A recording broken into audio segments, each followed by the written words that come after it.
All right, lovely to meet everyone. Thank you so much for jumping on. I'm Kristie. I'm the Early Talent Manager for G&T Sydney office. And as mentioned, we have here Stuart, who is a partner in our banking and projects team.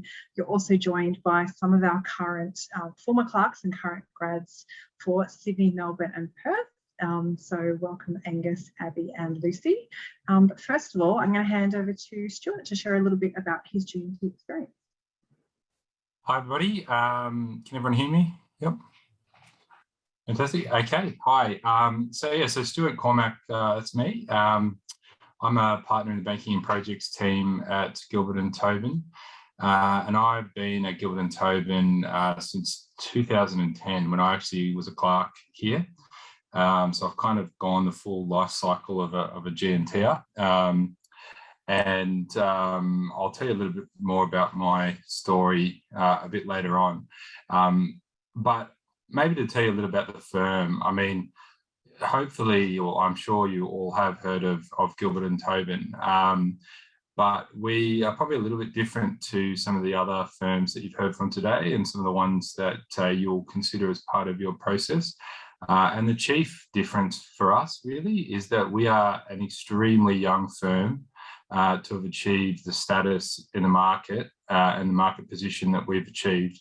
So we're less than 35 years old. Our founding partner, Danny Gilbert, is still in fact the managing partner.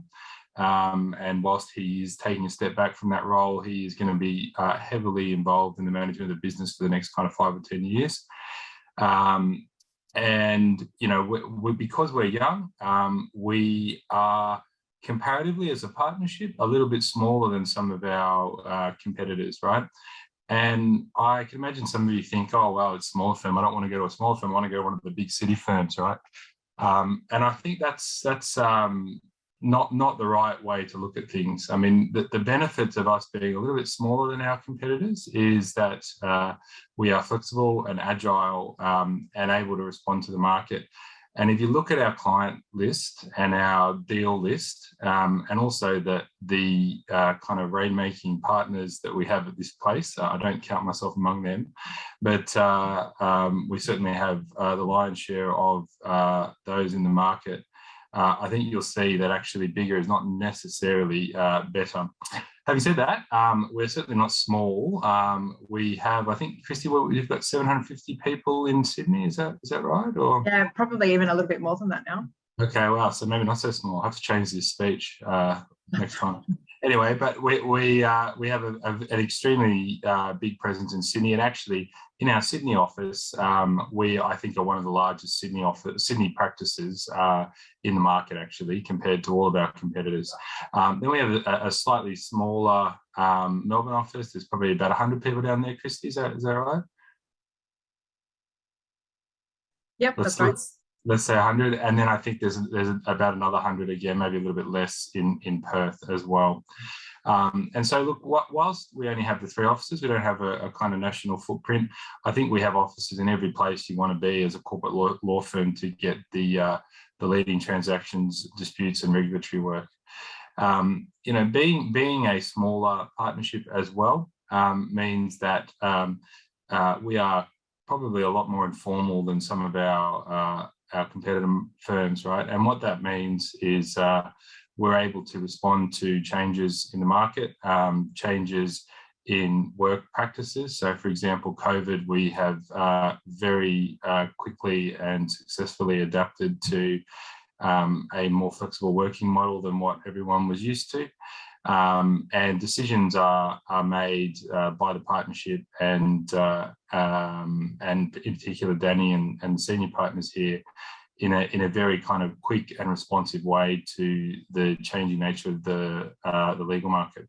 What does that mean for you guys coming in as prospective clerks? Well, I think that means that it's an exciting firm with plenty of growth left in its story. And that's what you would want to be as a clerk coming into a firm at this point, just so you have all the opportunities available of doing the best transactions and all of the opportunities for career advancement that we can provide. I mentioned the best partners and the best work. we set ourselves a goal. I think the mission statement is probably 4 or 5 years old, to be the best corporate and finance transactions, regulatory and disputes firm in the market. Some of our clients would say that we have already achieved this. If we haven't, then we are certainly equal first with a number of the other firms in this market. And we're certainly not resting on our laurels. We're kind of pushing ahead to entrench our success in those areas. I mentioned those areas: corporate, finance, regulatory and disputes. And look, the reason I mention them is that they are really the kind of key drivers of legal work in the Australian market. So, corporate M&A transactions and advice work, banking and finance work, debt work, regulatory work, which is becoming increasingly important now and is often quite closely tied to those banking and finance transactions, and also disputes work. But that doesn't mean we don't do the other work. We are a full service firm. We have, a very strong tax team, very strong real estate team, employment teams, and all the other support teams, which bring in their own work and do their own kind of independent matters in that area, but also work very closely with our other kind of core practices on some of the biggest transactions in the market.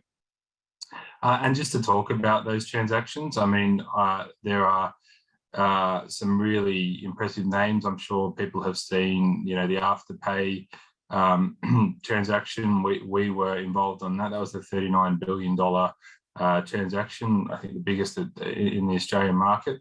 But we've done lots of other things. So, for example, recently we did, or I'm working on at the moment, the Crown Resorts transaction, where private equity fund out of the US, Blackstone, is acquiring Crown Resorts, which is quite exciting. That's actually right out the front of our building, so I get to look at it every day. And there's a wealth of other really interesting matters that we've worked on in our space. A number of royal commissions that we've done for various things, including acting for Westpac in relation to the regulatory commission into the banks and the financial industry. And that was a really big piece of work that, I think Westpac came out of that looking better than any of the other big four banks. So we were very pleased with our involvement there. Otherwise, where are we?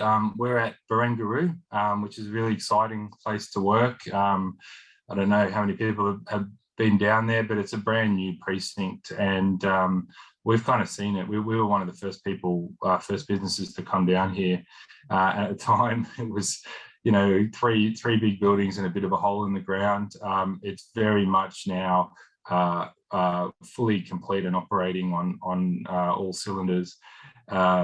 There's plenty of restaurants along the water there, and then, as I mentioned, you've got the Crown Hotel there, which is pretty well visited place by our lawyers for after work drinks and closing lunches and dinners and things with clients. But it is an exciting place to be down here. It does feel like you're kind of in the city and have all the good bits of the city without being actually in the city and having all the negative bits of the city. You jump off at Wynyard Station and you're here in 5 minutes, or there's the ferry wharf as well. And our building is probably one of the best buildings you could work in. It's got the full modern floor plan and everything else you would want, including sparkling water on tap, which is a real highlight for me personally anyway. So that's G&T. I mean, just to tell you about my story, and I guess, this is probably something to think about as you look at your clerkship and where that's going to take you. As I said, I was a clerk at G&T in 2010. Before that, I'd actually worked at another national law firm in a kind of non-lawyer role before I was qualified, and it was really interesting having that experience and then coming to G&T and very much realising how different this place is, and always in a good way. But the clerkship was a really enjoyable and kind of formative part of my career. You get put together with a bunch of really smart, fun people, and you basically you get to see a little bit about what the firm is about and the practice groups, but there's a whole bunch of fun woven in as well. Lots of organised events, lots of casual events. I think we went out for drinks almost every night, which was lots of fun. And some of those guys I did the clerkship with, I'm still friends with now. Some of them are still here. Some of them are kind of off doing other things at the bar or taking other career paths. But it's a really exciting time. From the clerkship, you then move into a grad program, which for us is an 18-month program with 3 6-month rotations in different practice groups. And that's where you really get to kind of cut your teeth and get involved in work. In a clerkship, you do get to do a lot of work, but you're only there in practice groups for 5 weeks, so it does take a little bit of time to really get into things. The grad program, you get to figure out more about the groups that you want to work in, and at the end of that 18-month program, then you'll transition into a lawyer role, which is where you basically pick a practice group and you settle. So I did all of that, and in 2014, when I'd been here for about 4 years, I did the typical Australian lawyer thing, particularly Australian banking and finance lawyer. And I moved to London and I worked at Linklaters, which is a very large Magic Circle firm in London with offices all over the world. I think there's 29 offices at Linklaters. So I got to work in a number of those offices, but I was primarily based in London. And I had a fantastic time over there, both at Links, but I'm more from just the life experience of living in London, being able to travel, and just having that kind of lifestyle. I think G&T in all of our practice areas, but particularly in the transactional kind of corporate and banking type areas, our lawyers are in extremely high demand with the international law firms. They basically tend to be knocking down our lawyers who are between 2 and 5 years, knocking down their doors on LinkedIn, 5 or 6 approaches a week, trying to convince them to come and work over there, because Australian lawyers are really well sought after in those places. But in particular, G&T has got a reputation for, doing the best work and kind of training our people the best. And so we have a lot of people going over there at the moment. After that, I came back to Australia in 2017, and I worked here until I made partner in 2020, right? Making partner for me obviously is a big thing, but one thing to point out is that I think here, as I mentioned, there are some great opportunities for those people that are minded to work really hard and smart, motivated people. I've got absolutely no doubt that no matter what I did, I would not have been a partner at any other firm in this market, simply because the culture here is entrepreneurial and really rewards what you put in. You get it straight back, and I think so. For other firms, that's perhaps not a possibility given the size that they've got. Probably last thing I'd just say to leave you with is, just some market observations and advice.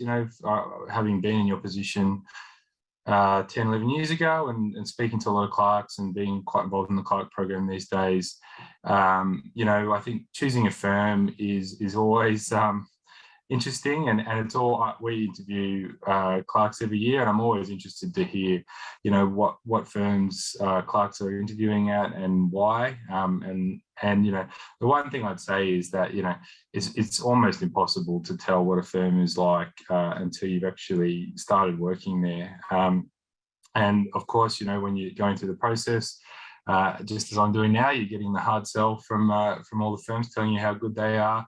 What I would encourage you to do is when you're choosing firms to apply at and the firm to ultimately settle into, is to really speak to the people there and take in as much as you can, go to the information nights, the events, etc., meet the people and get a feel for the place. I think that the number of clerks who I've spoken to who we made an offer to, and say, oh, we want to come to GNT, but all my friends are going to work at this other firm, and and I think, remember, this is the rest of your life, right? So you really want to set yourself up in a firm that can give you what you need. But of course, it's personal choice. Everyone has different preferences. But make sure you apply at quite a few. I'd say a minimum of 6 or 7 is an extremely competitive process at every firm. So you want to give yourself as many options as possible. And if you end up getting interviews at all of them, then that's a good thing, even though it's going to be really painful for you to have to do around uni exam time as well. Once you're in a firm, choosing a practice, again, I'd really encourage you to think carefully about this, because once you kind of make that decision, it's very hard to transition out of a practice to a different practice. It's not like Harvey Specter seems to do every type of law on suits. You become a banking lawyer, a corporate lawyer, or a litigation lawyer after you finish your grad program, and then you're very much in that profession and becoming specialised for the rest of your career. And again, that's just thinking about what you're good at, what you enjoy. The work that we do kind of falls into 3 categories. It's either transactions-based work, which is transactional stuff. It's like a game of tennis, hitting a ball back and forth across a net, very process-driven, quite exciting and intense. Timelines can be super compressed, and you can be working very hard, and then you close a deal and you have a very quiet week or 2. But if you're interested by that type of work and that fast-paced work, then to transactional practice is probably for you. The advice-based work is more academic and more contemplative, and if you enjoy writing your essays and discussing the finer points of law or regulation, the regulatory advice work is probably where you might be better placed. And as I say, we've got an extremely strong, like a daylight to second competition and regulatory practice at this firm, if that's of interest to you. And then finally, disputes, and that's obviously going to court and arguing and whatnot. We have a very strong and incredibly busy disputes practice, and I think that there is some advice work involved in that, but there's also, I guess, a kind of structured court process, or something akin to a court process, which you need to be involved in, and that draws on different skills again. So that's me just waffling for 20 minutes. So I hope I haven't spoken too long, Kristie, but yeah, that's all I had to say.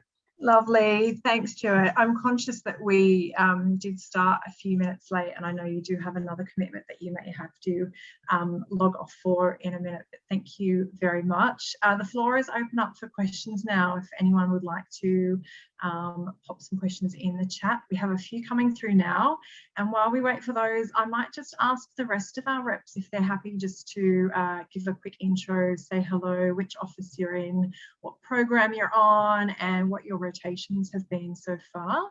And I'm going to start with Angus. Hi everyone. Yeah, so I am in the Perth team. I'm currently in the disputes and investigations team, having clerked at GT back in December 2020. We're a little bit different in the sense that due to the mining presence in Western Australia, we have a specialist energy and resources team. So I clerked in that team, which was a really interesting process, especially in WA. And then I have since started my graduate role in disputes and investigation, with the next 2 rotations to be corporate advisory and then back into E&R. So yeah, that's me. Great. Thanks, Angus. Abi, how about you? Hey guys, I'm Abi. I'm in the Sydney office as a paralegal. So I just finished my clerkship over the 2021 break. So literally where you guys were a few months ago. And so my first rotation was banking, second rotation was competition. So I really wanted to try, polar opposite kind of practices, one transactional, one more litigational. And yeah, now I'm finishing my final year of uni while I'm paralegaling here in the banking team. Thank you. And Lucy, lucky last. Hi everyone, so I'm in the Melbourne office. I clerked in the banking team last January and I just started my grad rotations in the corporate team in Feb, which has been really great. I've been doing mainly private M&A deals, and then I'm going back to banking next rotation and then on to disputes. Thank you. I should have pointed out, I know Stuart was really pro the office space in Sydney. Our offices are all identical, interstate, very central locations. I can't comment on the sparkling water, but in terms of fit out and mod cons, everything is the same. So, all right, we've got some questions coming through. Around practice groups, would you say competition and regulation and IP are our most dominant practice groups? No, I know Stuart, you touched obviously. Yeah, I can talk to that. I mean, certainly the history of G&T, that is probably accurate. That's probably, even before I started, when we were a very predominant kind of media communications, competition and IP firm. And we still have tier one practices in those spaces. Our competition and regulatory team is widely regarded as the best in the market. You would have probably seen one of our partners was recently named the chair of the ACCC, Gina Cascotley, and that's just a mark of the esteem in which our competition practice is held.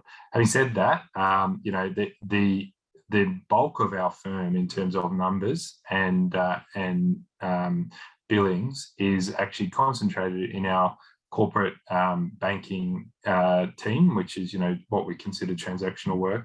And as I said, we have a relatively strong litigation team as well. But I think we are widely now regarded as the leading kind of M&A private equity firm in this market, and I would consider that to probably be number one. Number two, probably financial regulatory dispute work, and number three is the competition work. That all of those things we're kind of top of the tree on. Thanks, Stuart. All right, next question. What exactly do internships and clerkships entail? And what year of degree are we supposed to apply for these? So we predominantly recruit clerks for either summer or winter programs, depending on the state that you're in. In Sydney, we run just a summer program. It's 9 weeks over that November to February period. Whereas interstate for Melbourne and Perth, we do both a summer and winter placement. They're slightly shorter programs. The schemes are obviously a little bit different. We both recruit, all the offices recruit predominantly students in their penultimate year, with some exceptions of final year students as well. As to what they entail, I might pick on Lucy for a bit of insight into a day in the life of a typical clerk. What was your experience?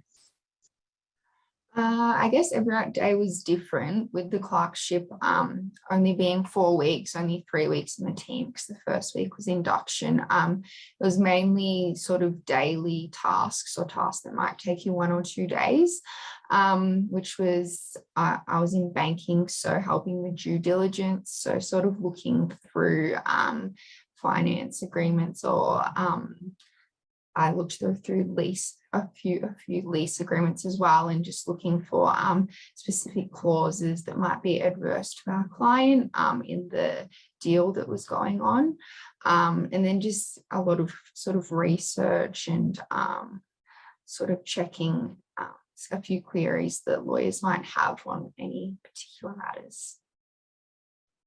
Great, thank you. And how about for you, Abi?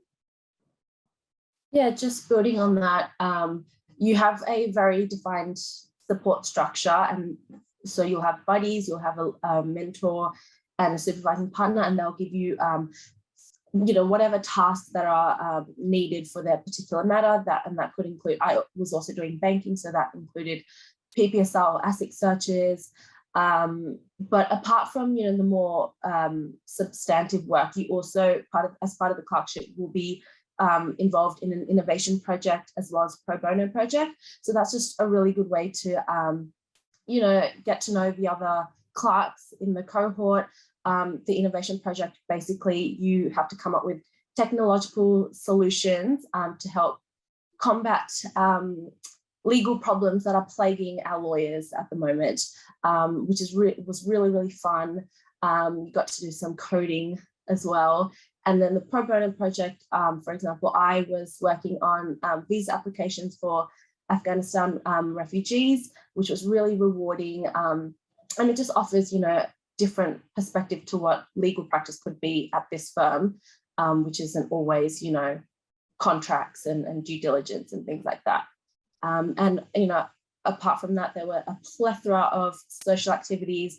There was team sports and just so many different social and networking events, which help you really build connections with not only the other clerks, but other lawyers that you can sort of lean on in your legal career. So yeah, it was really, really fun. One of my best summers.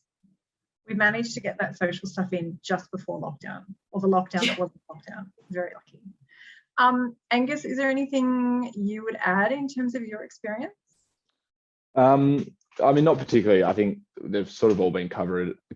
I'd just say the sort of when it comes to different pieces of work that you might be doing, it's going to be very task specific and team specific. So, the clerks that were in the disputes and investigation team, they were sort of brought along to hearings and did mention hearings, and so they got that sort of aspect. Whereas myself in energy and resources, we worked on a number of disputes and international sort of mining rights contracts, and sort of what implications new legislation would bring in on those sort of on that new legislation. So I think they try and almost throw at you as much work in a really eclectic sense, so that you can try as much activity at a high level before you really get knuckled down into a graduate program. So I think it was a great opportunity for you to sort of scrape the surface of what it might be like in that team.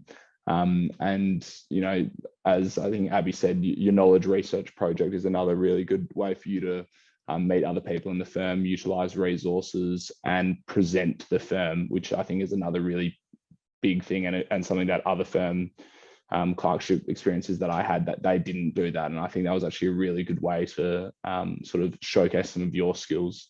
So yeah, it was an all-round really good experience, and they sort of touch on a very wide range of skills that you're going to need as a junior lawyer. Lovely. Thank you. Thanks, everyone. Okay, a question from someone if you're about to graduate, looking at background experience and chances of getting into the grad program. So for all of our offices, Sydney, Melbourne and Perth, we don't conduct a separate grad recruitment drive. So we really rely on, our main pipeline is through Clerkship, and we really rely on converting our summer and winter clerks into graduates. We have a slight variation with our graduate programs. In Sydney, we run 2 intakes, February and August. Melbourne and Perth, we run just the February intake. So in the Sydney program, sometimes we see a little bit of movement, and we might go to market and open up roles for people to apply for grad roles, but it is a little bit ad hoc, as I say, because we're not doing a particular push for grads. I don't think we see too much movement in that way in the other offices. If you're interested, what you can do is put in an expression of interest at any stage throughout the year. You can join G&T's talent community. There's a link for that on our careers homepage. We would always advertise if we have any graduate roles available. Typically, probably be more so a case for Sydney roles, and more so for the second intake, which happens around August. For example, if we had more grad deferrals than we were anticipating, or if work exploded in a particular practice group and we needed to increase resourcing. So it does happen, just not on a regular basis. But as a final year student, you can apply for our clerkship program as well. And we would definitely have an increasing number of final year applications coming through. So I'd encourage you to have a think about that. We've got a question here around innovation. Definitely part of G&T's brand. You're absolutely right, Kevin. a lot of other things happening with law firms in the market. Stu, if you're there, I don't know if you would like to share your insights around this as well. The question is, innovation is often synonymous with G&T. However, now the other big law firms are putting an increasing emphasis on it as well through hiring in the legal ops and transformation space. How will G&T continue to retain its competitive advantage in innovation moving forward? Yeah, look, I mean, yeah, there's a lot of chat about this in the market. The fact is we've been doing this for a very long time, and I think the fact that you're seeing a lot of other firms talking about it is responses to, you know, how successful they've seen that's been for us. So look, I mean, all I can say is that you know, innovation is part of our DNA, and it kind of flows through every single team and every single partner and every single lawyer in this place. And so I just feel like we've got such a head start on that, both in terms of, you know, the structures we put around it and the resources we dedicate to it, but just in terms of the way we think about our work, and, you know, the way our clients think of us. We're not concerned about our competitors in that respect. And in terms of I guess we have sort of under the umbrella of what we call legal service innovation, we have the various arms, whether that's G&T Innovate, which is our client-facing offering. There's legal project management, legal transformation, a whole bunch of others that I've completely had a blank on. And it really does filter down pretty much through all levels in the firm, and loads of opportunities for people to get involved, whether that's internal facing work or externally. So, you know, we do innovation takeover weeks, there are competitions to design apps, a whole bunch of things. So yeah, very much ingrained in what we do. And there's quite a bit of emphasis in getting our clerks and grads involved in that space as well. We do innovation projects through Clerkship, which I think some of the guys have touched on, design jams, all those sorts of things. So there's quite a lot that happens across the firm in that space. Thank you. If anyone else has any other questions, please feel free to pop them into the Q&A box.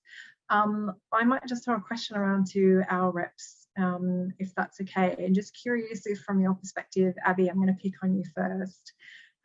If there was anything surprising about your clerkship experience, anything that was unexpected?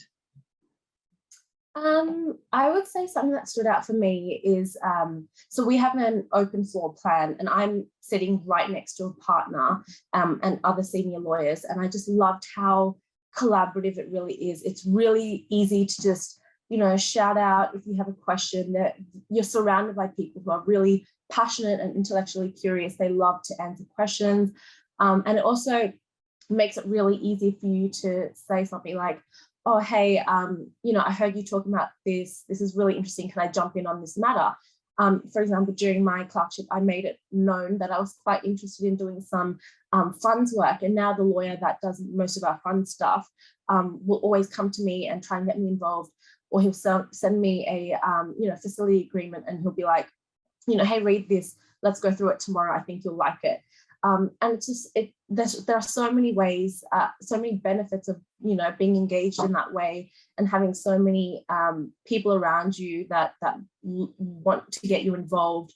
And yeah, I really think G&T is the place to be if you're someone who wants to get your hands dirty and you want to be challenged, because you really will get what you ask for, and we have all the resources to make sure that happens. Thank you. Lucy, from your experience, obviously the different schemes in Sydney, everyone only has the chance to clerk with one particular firm. Obviously it's a little bit different for Melbourne and Perth. What were some of the factors or considerations that were, you know, important to you when it came time to weighing up which firm you decided to clerk at?